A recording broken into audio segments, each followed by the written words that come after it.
Hello! Welcome to another episode of Kokusai Kitchen! Yes, 皆さんこんにちは。今日のレシピはハポサイです。Wow! 春の野菜が使いますよ。Chinese stir-fried vegetable. Wow, uwisi. So, ato de, matemas. At syempre po, mamaya abangan po ninyo dahil medyo sensitibo at medyo sexy ang pag-uusapan natin sa Itanong Mo kay Unisa. Kaya tara na sa kusina and Let's start cooking! So welcome back! Yes, 皆さんさっさと始めましょう。今日のレシピはハポサイです。じゃあ最初レシピのは教えます。Una yung ating tenga ng daga, which means yung ating kikurage in Japanese. Then yung ating celery. Unaji da yun, Nihon mo. Celery and Then yung ating Chinese cabbage. Then yung ating pechay bagyo. Then yung ating string beans. Ito yung mga mabibili ngayon sa market kasi nga spring ngayon. So ito ngayon na madalas natin makikita sa market. Yeah. Oo, lalagyan natin ng onion, ng mushroom, ng bell pepper. Then yung ating shrimp, pork, yung ating quail egg, katakurigo pang palapot, then yung ating seasoning. This is cornstarch. Yes, ito yung itsura niya kung mabibili natin sa market. Katakurigo. Then yung ating dashi. Chuka dashi. Yan, so ituturo namin yung paghihiwa kung paano. Kasi unahin natin ang ating onion. Hihiwain natin siya ng square. So cute. Square cut. Oh, cube cut.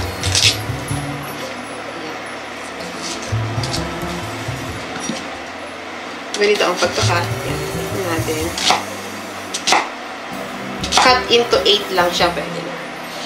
After this, yung ating celery. Ito optional din kasi iba ayaw nila nung may lasa ng celery. Pero yung mga Japanese mahilig sa celery. So, nilagyan ko na rin nito. Hiwa niya, haba. Straight. Senggiri. So slant. And after yung ating carrots. Pareho din siya sa celery, senggiri. Pahaba. Yung iba, kung gusto nilang mas hanaya ka, nilalagyan pa ng flour. Yun. Ay, ko. Oo. Yan. Then, after nito, yung ating sayendo. Tatanggal natin yung dulo.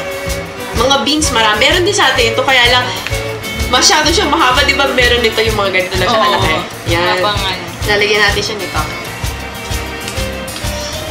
Usually, original ito sa Chinese food.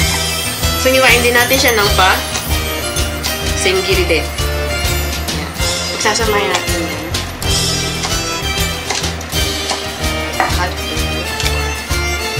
Then, yun, ating mushroom. Shiitake. Shiitake mushroom. So, huwag nyo itatapon yung ganito, yung pinaka-nekon nyo. Pwede din natin siya ihalo kasi mas malasa to kesa doon sa pinaka-atama. So, hiwain natin. Yan. Then, after nito, yung ating bell pepper. Cut into square din siya.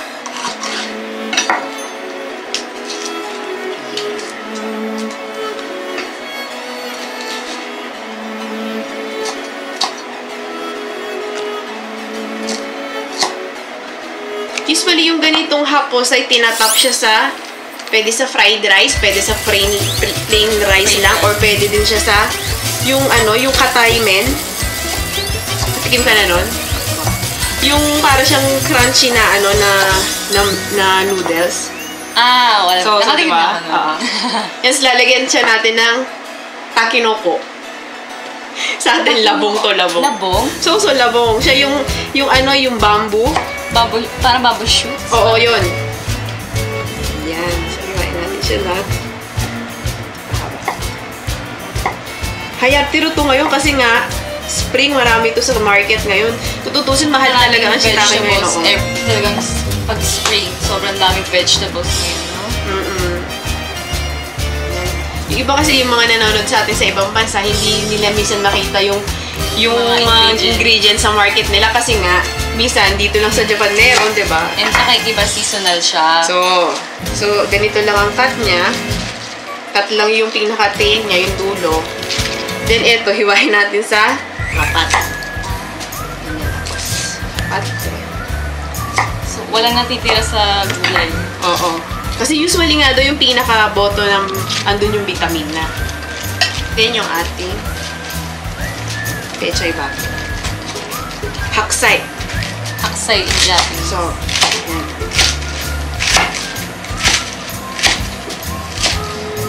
Yan. So, this is very healthy.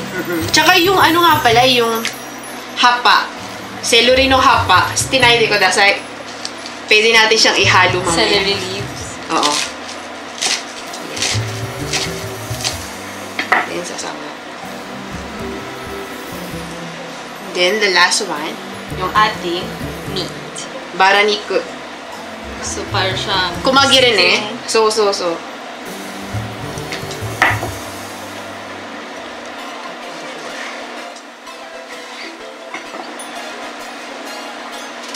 very thin lang yung So, pagkakat ng... oo, so, usui no, usui. Yeah, sorry, ima nga, senbu warimashita. Kore kara itamemashou, dakara, good luck.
Halina kayo dito sa aking Ihawan Restaurant. Bukod po sa Philippine foods, meron po kami mga live singer, meron po kami discount hanggang umaga po yun. Sana po makapunta kayo sa Ihawan Restaurant. Maraming salamat po. Thank you.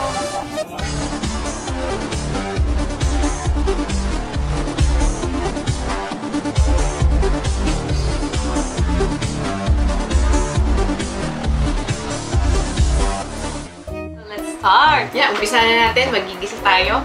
Itameru ne. Saisho, cooking oil. Mga 2 to 3 tablespoon po ang oil natin. Usually, di ba sa gisa, unahin yung sibuyas, ganyan. Ano yung bawang. Pero this time, unahin natin ng meat. Para yung flavor niya, tumatas doon sa cooking oil. Hiwalay-hiwalay na yung mga meat. So.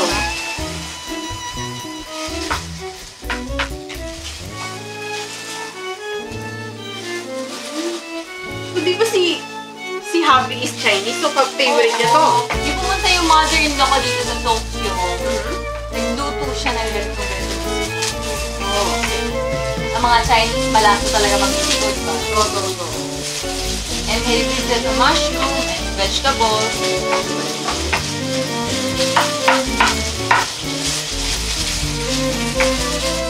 And alam mo ba, yung shiitake mushroom, bumibili pa yung mother-in-law ko talaga sa mga Japanese store. Hindi kasi sa totoo lang mas malasa yung dried na shiitake kaysa yung fresh na nabibili. Kaya lang isusok mo muna sa tubig bago hiwain kasi matigas na. Ikaw naman, di ba sabi mo?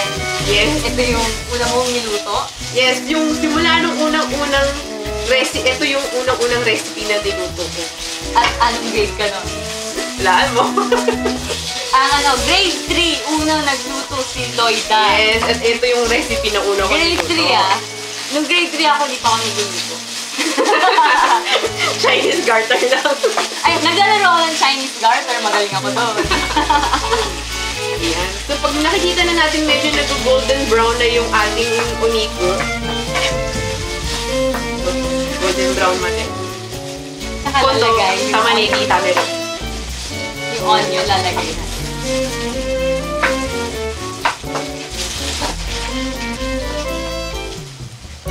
Kaya yung sa mga magluluto pa lang ng first time, try nyo to.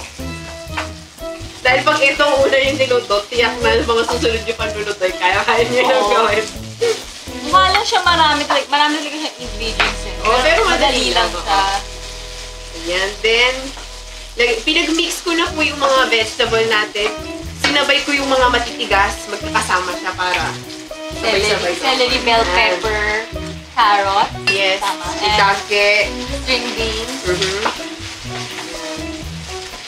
So, mix lang po. Lagyan na rin natin yung ating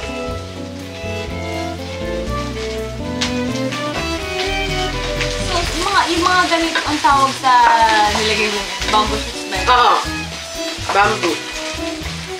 So, ano ba? Kamahalan ba talaga sa Japan? Kasi May mga ano yan, may mga klase. Merong mumurahin, meron din namang mahal. Pero may pinagkaiba ba sa lasa or? Meron. Pero kung bibili ka ng mumurahin, pang mga yasay tabi, ganyan. Pero pag yung mamahalin, masarap yung ginagawang takikomek, gohan. Sinasabay sa saing. Yun kasi kahit yun lang ang ingredients, masyado na siyang malakas. Kaya yung pag minsan nga sa restaurant, di ba, order ka, gusto kasi dito sa Japan, kasi yung gusto mong rice, gusto mong gohan, plain rice lang, or may ganyan. Ayan, ilagay na natin yung mga matitigas ng mga yasay. Ngayon, susunod natin yung ating shrimp. So Yung shrimp niya, hindi ko siya sinabay sa pork kasi nga, titigas siya. Pag matigas yung shrimp, nagiging parang rubber, maggoma. Tsaka mabilis siya maging orange. Oo, mabilis naman siyang maluto. Tatanggalin na yung buntot. Oo, tsaka ang paghuhugas ng shrimp, cornstarch at saka salt. Talaga? Tatanggal yung lansa niya. Cornstarch and salt lang? Oo, yun lang. Ah. Pero pwede water. May water. May tubig lang. syempre, oo. O kaya ihahaluin mo muna siya sa cornstarch at saka salt. Bakit kailangan may cornstarch? Para yung mga excess na mga parang kusami niya matanggal. So, Kusami galing na turo sila tami. sa fresh water eh. So, ayan. Kung nakikita nyo, hindi natin siya nilalagyan ng seasoning kasi ang seasoning is last. Pag nilagay na natin ngayon yung mga pampalasa, malalasog agad yung gulay natin. Last natin ilalagay. So, ayan, pwede na natin ilagay yung iba pang mga ingredients. Yan. Ito yung ating sinoke na ear na mga mushroom. Ear mushroom. Yung sabi ng tengang daga. Oo. Tsaka yung ating dahon ng celery, tsaka yung dahon ng paksay.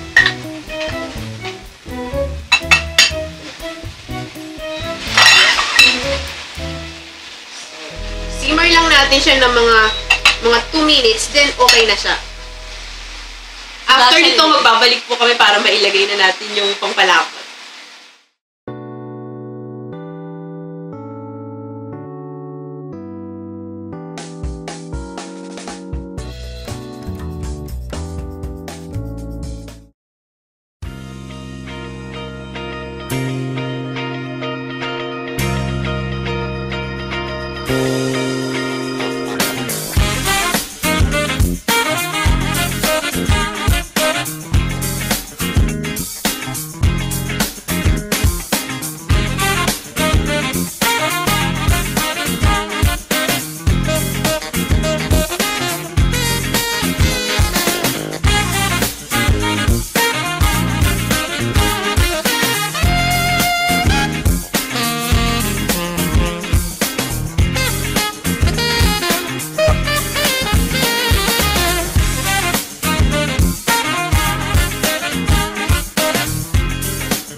lumalasog na yung ating mga gulay. So, pwede na natin ilagay yung pampalasa. So, unahin muna natin to para magkaroon ng thickness. Yung ating Cornstarch. yung cornstarch.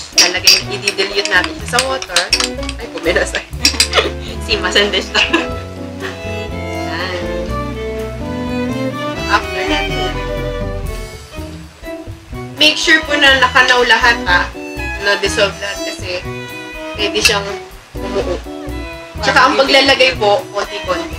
Sa dito, dito. Pag nilagay po mong buo, dun lang yung isang lugar lang po niya ang Magkakaroon ng sauce. magkakaroon ng sauce. So, ikat na natin.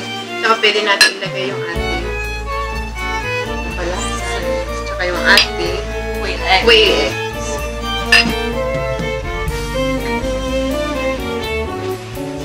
Dali nga na. Nakakita kasi ako ng maraming ingredients. Feeling ko ang hirap. Mendoksay. Ano ba yan? Ang daming hiwain. So, Pero, dali lang pala. So, kaya natin gawin yan sa ating mga bahay. yes, pwedeng gawin to. Lalo na pag yung ganitong spring dahil masyadong marami yung mga yasay na nabibili sa market. Yung iba hindi nila kakilala yung yasay kaya dinadaan-daan na lang. Pero pwede natin siyang gawin na masasarap na luto. So, last natin ilalagay yung ating gumambara. So, sesame oil. Usually, nilalagay siya pag patay na yung ating luto. Pwede na siya. Okay na po yung ganito. Then, lalagay natin yung ating sesame oil. Yan. So, gaano karami ang lagay ng sesame oil? Depende sa'yo. Pero ang sesame oil kasi parang olive oil din siya. Maganda siya sa katawan. Hindi naman yung katulad ng mga ordinary. Yan. Haluin natin. Tsaka ang bango niya pag may sesame oil. So, yan. So, okay na siya. Pwede Masarap na natin din siya sa plate. sa crispy noodles. Oo, sa crispy noodles nga doon siya pwedeng ilagay. Then after nyan, lalagay na natin siya sa plate para matikman na natin. Puro kayo siya.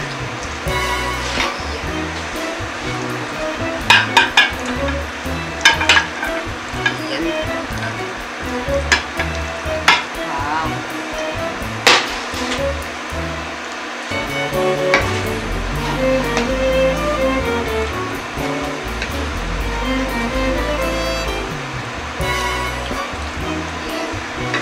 Ayan po, luto na yung ating Hapasay. haposay in Chinese stir-fried vegetables. yes, para matikman na natin, di So, ba? tawagin natin si Unisan. Yes. A complete life is a life without compromise. Experience all the color and excitement of the city and still breathe in fresh air and feel the serenity of nature. This is Avida Towers, Riala. Avida Land's newest residential project in Cebu. It is a life without compromise. The life that awaits you at Avida Towers, Riala.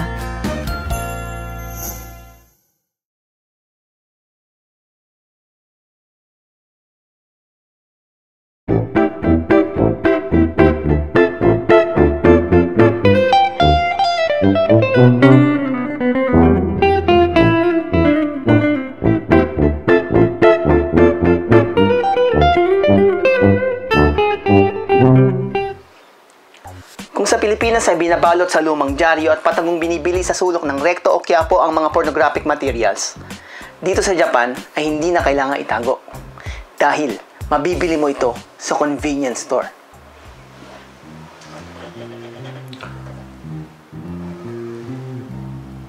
Habang bumababa ang birth rate ng Japan, ay siya namang patuloy ang pagdami at pagtaas ng bilang ng mga babasahin at panooring may kinalaman sa sex. Pero teka, parang ironic yata yun ah. Sinasabi na ang Japanese porn ay unique and pervert. Tila nadala ng mga Hapon ang pagiging malikhain sa paggawa ng teknolohiya hanggang sa paggawa ng pelikulang may kakaibang panlasa na may iba't iba pang genre. Simula sa gravia, manga, anime, magazine at DVD ay talaga namang bumibenta. Parang sa mga TV ads na hindi yata talaga pwede magbenta ng alak, damit, kotse, sabon, shampoo at kung ano-ano pa kapag walang imahe ng mga sexing babae at mga lalaking nakalabas ang abs dahil sex sells ika nga. Sa modernong kultura ng Japan, ang premarital sex ay hindi malaking issue. ang live-in ay tanggap ng lipunan. Ganito rin kaya sa kanilang kasaysayan? Ayon sa kasaysayan, ito'y nagsimula pa noong Edo period, kung saan natagpuan ang mga syunga o mga wooden block pictures na nagtatalik ng mga babae at lalaki. Noon ay panahon na ang pakikipagtalik ay hindi tinuturing na imoralidad, ngunit isang sining na makakatulong sa mas matiwasay na pamumuhay at kaligayahan. Ito ay ang prinsipyong Shintoismo, ang matandang relihiyon ng mga Hapon. Makikita rin na may kultura ang Hapon sa public nudity. Hindi ilang ang mga Hapon na lumakad ng walang saplot sa loob ng mga sento o public bath dahil ito ay naging parte na ng kanilang kultura.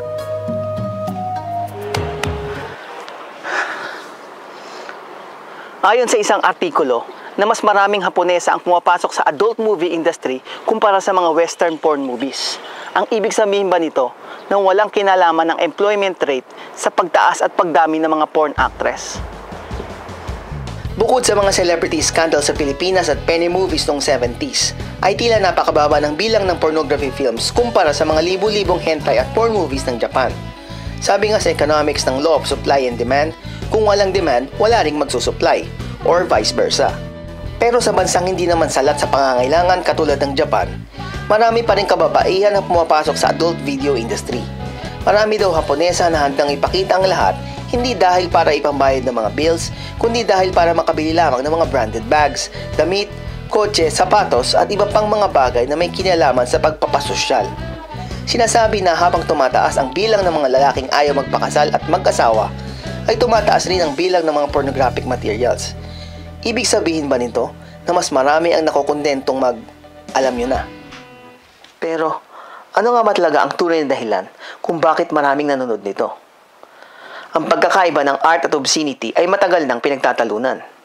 Ang perspektibo pagdating sa sex ay magkakaiba, lalo na sa kultura. Ang pangangailangan ng tao sa sex ay hindi lingid sa ating lahat. Kahit sa animal kingdom, kailangan ito para mabuhay at dumami. Kung hindi procreation ang dahilan, malamang ay for pleasure lamang. O talagang meron lang parte sa ikabuturan ng utak natin na hindi talaga magawang magsawa. O parte ng katauhan natin na talagang hindi mapigilan. Basic instinct, ika nga. May kinalaman nga ba talaga ang makabagong teknolohiya sa patuloy na pagtaas ng bilang ng pornografiya? Kung dati ay sa Betamax lang nanonood, hanggang naging VHS at DVD, ngayon ay isang click lang sa cellphone at madali ka na makakanood ng mga pelikulang makakapagpaandar ng imahinasyon na pwedeng panoorin kahit saan, kahit sa loob ng toilet. May kinalaman man ng kultura o usaping moralidad, ang lipunang Hapon ay tila sanay na pagdating sa usapin sa sex. Ito nga ba ay senyales ng matalinong lipunan o sadyang kabulagan lang sa mundo ng sekular?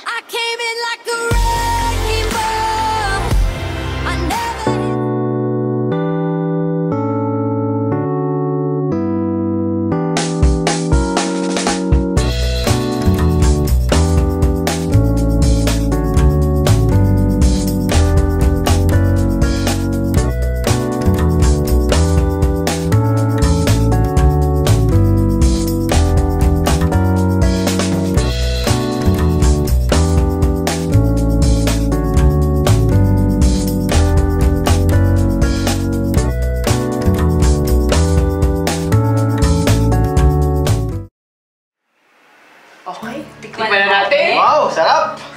Wala pa kasi naamoy mo pa lang. Naamoy mo pa lang, di mo pa natitikman eh. Ang bango ng gulay, no? Nung bata ako, hindi ako kumakain ng gulay eh. Oh. Kaya lang tinali ako sa poste, nakakain na ako. Hindi natin. Paborito ko ang gulay, lalo na yung tenga ng daga. Ay, ako din. Gusto ko yan. Sarap So, yan. masarap yun sa sotaw ko. Yung iba talagang tinatanim pa yan, di ba, sa mga bakuran nila. Yung masarap. Ako kahit ano gulay kakainin ko. Masarap talaga pagka medyo malapot yung ano niya. So, Yung iba kasi hindi nilagyan ng malapot, oo. plain lang siya. So parang chop suey din yung itsura niya, no? Oo. Kaya na yung chop suey parang medyo kakaiba dahil yung recipe mo pang Japanese. Yes. So, Let's eat. tikman na natin. Natin ha? Naku, sarap nito sigurado. Gulay muna ako. Apa? Hindi, Buhay tsaka pa. yung sauce ah. Oishi. Mismo. Pasok na pasok sa panlasa. Yes. Tsaka yung tamis ng gulay, at tsaka yung alat, yung medyo alat, nag-aagaw siya, kaya parang hindi nakakasawa. Tapos meron ka pang kanin. Tsaka yung celery na nalasan ko. So, pangpalasa din pagpadagdag ng aji yung celery. Tsaka very healthy po ang celery. Mhm. Marami siyang nutrients talaga. So, kailangan kain ka niyan. Ay, nako. Yes. Habang kumakain tayo, gusto kong magpasalamat. Ako, lalong-lalo na dyan sa may mga kaibigan natin sa Akabane. Linggo-linggo talaga sumusubaybay sila sa atin. At ginagaya nila Din. yung mga lutuin natin. Talagang- Salamat at ginagaya aming lutuin. Yes, kasi napakadali naman po talaga lutuin, di ba? Talagang pambahay Tsaka siya. hindi lang tayo sa Habane umabot tayo ng Europe. Yes. Meron tayong viewers sa London. Hello kay Lyra Brooks. And sa Wow. France, si Leslie and Jill RJ. Yes, hindi lang sa pating Europa. Meron din tayong mga kapatid sa Australia na nanonood, si Eddie Fernandez. At gusto rin batiin. Bate. Gusto ko rin batiin yung mga taga-Saudi. Pwede ba? Bata. Oo, naintindihan ko.